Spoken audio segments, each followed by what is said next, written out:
Guys আজকে আমি করতে যাচ্ছি 500 টাকায় 14 item food eating challenge. So guys আমি তো চলে এসেছি, বাট আজকে আমি শাড়ি পরেছি। আমাকে শাড়িতে কেমন লাগতেছে অবশ্যই কমেন্ট করবেন। এটা হলো ব্ল্যাক এন্ড অরেঞ্জের কম্বিনেশনের শাড়িটা। সো গাইস আমি শাড়িটারি পরে চলে এসেছি একটা রেস্টুরেন্টে। এই রেস্টুরেন্টে আমি একদম প্রথম আসলাম, তো মেনু দেখতেছি। আমার বাজেট অনুযায়ী কি খাবার আছে খুঁজেই পাচ্ছি না, কারণ আমার তো আজকে 500 টাকায় 14টা আইটেম খেতে হবে। তো অবশেষে পেয়ে গেলাম 150 টাকায় ওভেন বেক পাস্তা।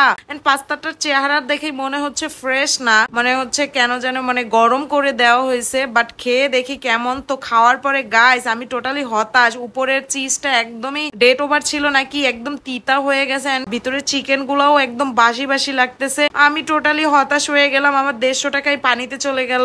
এখন আমার মনটা খারাপ হয়ে গেল। তো মন খারাপ নিয়ে আমি চলে আসলাম বিএফসি তে। আর বিএফসি তে মেনু দেখার আসলে কিছুই নাই। বিএফসি তে আসলে তো আমি চিকেন ফ্রাই খাই, তো আমি চিকেন ফ্রাই অর্ডার করলাম, তাও 120 টাকা দিয়ে। চিকেন ফ্রাই চলে এসেছে এন্ড চিকেন ফ্রাই দেখেই আমার অবস্থা কাহিল, কারণ আমি চিকেন দেখলেই আমার কেন যেন মাতাল মাতাল লাগে। তো চিকেনটা খেয়ে দেখলাম। তো গাইস এমনি চিকেন ফ্রাই অনেক মজা লাগে, বাট আজকের চিকেন ফ্রাইটা এত বেশি স্পাইসি ছিল। এখানে তো চিকেন ফ্রাই আলাদা স্পাইসির অপশন আছে, বাট এই নর্মাল চিকেনটাই একদম স্পাইসি করে দিচ্ছে এন্ড খেতে খুবই ঝাল লাগতেছিল। আমার খুব একটা ভালো লাগে নাই। সো গাইস আমার অলরেডি 270 টাকা চলে গেছে। এখনো আমার 12টা আইটেম খেতে হবে। আমি নিলাম একটা 20 টাকা দিয়ে আরসি কোলা।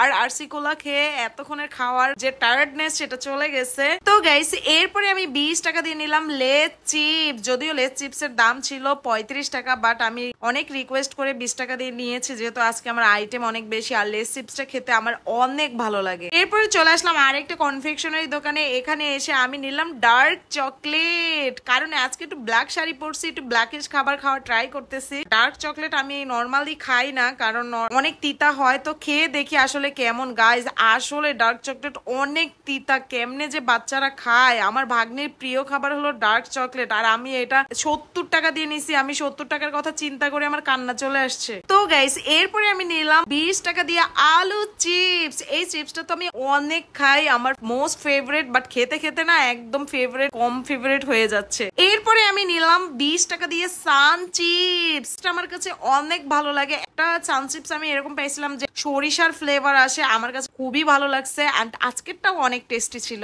এরপরে আমি নিলাম 10 টাকা দিয়ে রুচি চানাচুর। আর এটা হলো রুচির ঝাল চানাচুর। কেন যে আমি ঝাল অপশনটা নিলাম, যদিও আমি ঝাল খেতে পারি না, বাট খেতে বেশ মজার ছিল গাইস। এরপরে আমি নিলাম 30 টাকা দিয়ে ওরিও বিস্কিট। ঝাল খাওয়ার পর ওরিও বিস্কিটটা খেয়ে আমি একটু ঝালটা নিবারণ করব। তো বিস্কিটটা খেতে আমার অনেক ভালো লাগে। এখন আমাকে একটা ড্রিঙ্কস অপশনে যেতেই হবে, তো আমি 10 টাকা দিয়ে নিলাম ফ্রুটি। এখন এই ফ্রুটি ড্রিঙ্কসটা খেয়ে আমি ঝালটা কমাবো। ফ্রুটিটাও খেতে খুব একটা ভালো লাগলো না। সো গাইস এরপর চলে আসলাম আরেকটা কনফেকশনারির দোকানে। এখানে এসে আমি আমার বাজেট অনুযায়ী খাবার খুঁজতেছি। খুঁজে খুঁজে পেলাম ব্ল্যাক কালারের সয়া সস। এটা তো আর খাওয়া যাবে না, এটা রান্না করেই খেলে আমার অবস্থা খাইল হয়ে যায়। আমি খাওয়ার অ্যাক্টিং করেই আমার মনে হচ্ছে যে বমি করে দিব, এরকম অবস্থা। তো এরপরে নিলাম কফি। আর কফির যে দাম ওটা আমি নিতেই পারলাম না, রেখে দিলাম। এরপরে আমি নিলাম কফির চকলেট, তাও 2 টাকা দিয়ে। গাইস এত তিতা ছিল, একটুও ভালো লাগে নাই। তারপরে চলে আসলাম একটা দোকানে। এখানে এসে আমি 20 টাকা দিয়ে নিলাম ললি আইসক্রিম। আর ললি আইসক্রিমটা আমার অনেক পছন্দের একটা আইসক্রিম, আমার কাছে অনেক ভালো লাগে গাইস। এরপরে আমি নিলাম পুররে কফি, তাও 5 টাকা দিয়ে। এই কফি তো আর আমি বানিয়ে খেতে পারবো না, আমি রাস্তায় দাঁড়িয়ে কফি প্যাকেট চিড়ে খেয়ে নিলাম এন্ড এত তিতা। এরপরে আমি আর খেতেই পারলাম না গাইস, সরি। এরপরে নিলাম আমি 2 টাকা দিয়ে তেঁতুলের চকলেট। এটা খেয়ে আমার অনেক শান্তি লাগলো। সো গাইস এই ছিল আমার 500 টাকা 14 আইটেম ফুড ইটিং চ্যালেঞ্জ। অবশ্যই কমেন্ট করবেন আমার কত টাকা খরচ হলো। এরপর কি চ্যালেঞ্জ দেখতে চান সেটাও কমেন্ট করে জানাবেন and subscribe me. Bye by.